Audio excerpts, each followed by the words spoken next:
बहुत सालों पहले परी लोक की प्यारी दुनिया में नीली आंखों वाली एक सोनम नाम की परी रहती थी। वो हमेशा अपनी सहेली मित्रा परी के साथ पृथ्वी लोक पर आती रहती थी। एक दिन सवेरे वो अपनी मित्रा परी के पास पहुंच गई। मित्रा, काफी दिन हो गए पृथ्वी लोक गए हुए, चलो आज सैर कराते हैं। ठीक है, चलो चलते हैं, मैं भी तैयार हूँ।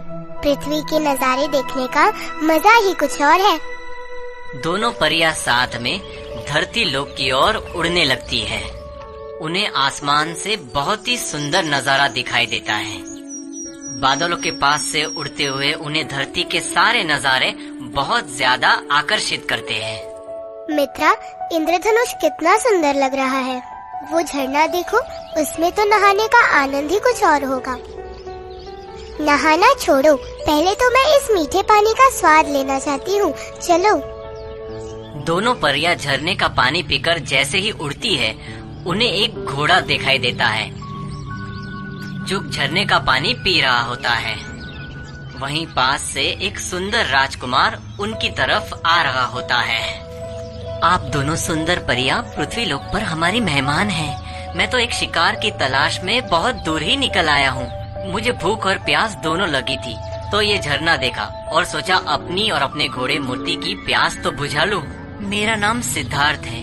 क्या मैं आप दोनों का परिचय जान सकता हूँ? मेरा नाम सोनम है और ये मेरी प्यारी सहेली मित्रा है। आपसे मिलकर बहुत खुशी हुई। जीवन में पहली बार परियों से मुलाकात हो रही है। वो बहुत ही प्यार से सोनम परी को निहार रहा था और दूसरी तरफ सोनम परी भी उसे निहार रही थी। चलिए कुछ खा लिया जाए। इस घने जंगल में आपको खाने के लिए क्या मिलेगा? चलिए आप मेरे साथ चलिए, मैं अपने घर में आपको कई तरह के पकवान खिलाऊंगा।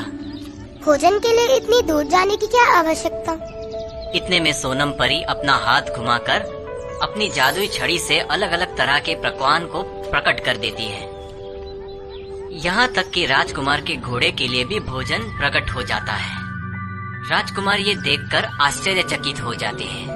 वो तीनों साथ में बैठकर भोजन करने लगते हैं। आपने सही कहा था, ऐसा भोजन तो मैंने राजमहल में भी नहीं किया।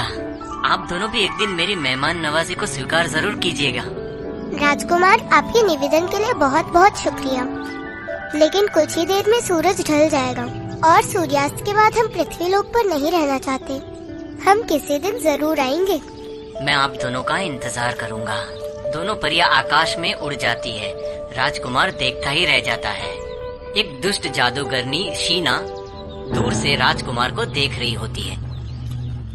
वो राजकुमार की सुंदरता को देखकर बहुत ही प्रभावित हो जाती है और वो एक सुंदर स्त्री का बेस बनाकर राजकुमार के सामने प्रकट हो जाती है। राजकुमार, मेरा नाम सीना है। आप इस जंगल में अकेले क्या कर रहे हो? मेरे संग चलो, मैं आपको स्वर्ग की सैर करवाऊंगी। मुझे पहले से ही बहुत देर हो चुकी है, मुझे राजमहल जाना है।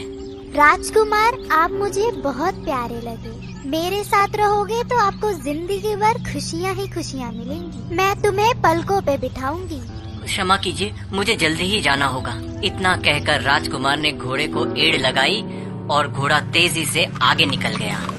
जादूगरनी हाथ मलते रह गई। राजकुमार, तुम मेरी अभी तक हकीकत नहीं जानते हो। तुम्हें मैं एक दिन अपना बना कर रहूंगी। कई दिन बीत जाते हैं और राजकुमार को सोनम परी का इंतजार हो रहा था, लेकिन वो नहीं आती है। राजकुमार उसी घोड़े पर बैठकर झरने के पास निकल जाते हैं। अचानक सोनम परी वहाँ एक सुंदर राजकुमारी के रूप में आकर प्रकट हो जाती है। राजकुमार उसे बहुत ही ध्यान से देखता है। मैं जानती हूँ राजकुमार, आप मेरा ही इंतजार कर रहे थे। सोनम, तुम्हारे पंख कहाँ गए? मैं राजकुमारी बनकर आई हूँ। तुम्हारी आंखें नीली क्यों नहीं है? क्या तुम्हें नीली आंखें ज्यादा पसंद है? हाँ, मुझे नीली आंखें बहुत पसंद है और वो भी सोनम परी की नीली आंखें मुझे बहुत पसंद है। क्या मतलब? तुम मेरी सोनम परी नहीं हो, तुम जादूगरनी सीना हो। मुझसे विवाह करो। कभी नहीं। जादूगरनी शीना ये जान जाती है कि राजकुमार उसे पसंद नहीं करता और वो गुस्सा हो जाती है। जाओ, तुम यूनिकॉर्न बन जाओ, चारों तरफ भटकते रहो। राजकुमार यूनिकॉर्न बन जाता है और जादूगरनी वहाँ से चली जाती है। इतने में सोनम परी आसमान से उड़कर वहाँ आ जाती है और यूनिकॉर्न दौड़कर सोनम परी के पास जाता है और उसका हाथ चाटने लगता है। सोनम परी भी उसे प्यार करती है। आपने मुझे पहचान लिया? मन की आंखों से। आप सचमुच मुझे बहुत प्यार करते हो। आपको यूनिकॉर्न किसने बनाया? एक दुष्ट जादूगरनी सीना ने। जब मैं उसका नहीं बना तो उसने मुझे यूनिकॉर्न बना दिया। हे राजकुमार, मैं रानी परी से कहकर आपको फिर से राजकुमार बना दूंगी। सोनम परी आकाश में उड़कर रानी परी के पास पहुंच गई और उनसे एक चमत्कारी मोती लेकर यूनिकॉर्न के पास वापस आ गई। उसने मोती के चमत्कार से यूनिकॉर्न को फिर से राजकुमार में बदल दिया।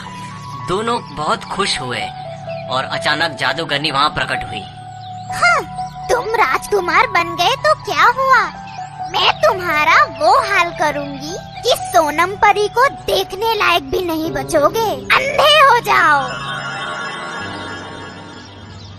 राजकुमार की आंखों की रोशनी चली गई और वो अंधा हो गया। मुझे कुछ नहीं दिखाई दे रहा। राजकुमार, चिंता मत करो। मैं अपने आंखों की रोशनी देकर तुम्हारी जिंदगी रोशन कर दूंगी। नहीं नहीं सोनम परी, ऐसा मत करो। मैं अंधा हो गया तो क्या हुआ? अब मैं तुम्हारी आंखों से दुनिया देखूंगा। रानी परी वहाँ प्रकट हो जाती है और अपने जादुई चमत्कार से जादूगरनी को कैद कर लेती है और उसका सारा जादू नष्ट कर देती है। जादूगरनी प्यार छीनने का नाम नहीं है, बल्कि प्यार और समर्पण का दूसरा नाम है। सोनम परी और राजकुमार, तुम दोनों एक दूसरे के लिए बने हो और सच्चा प्यार करते हो। सच्चे प्यार को कोई हरा नहीं सकता। ये लो, तुम्हारी आंखों की रोशनी वापस आ रही है। तुम दोनों एक दूसरे के साथ जीवन जी सकते हो। मेरा आशीर्वाद तुम्हारे साथ है। राजकुमार सिद्धार्थ की शादी सोनम परी के साथ हो जाती है और वो दोनों खुशी से अपना जीवन बिताने लगते हैं। If you enjoyed this story, please like and subscribe our channel and press the bell icon to get future updates. And don't forget to comment.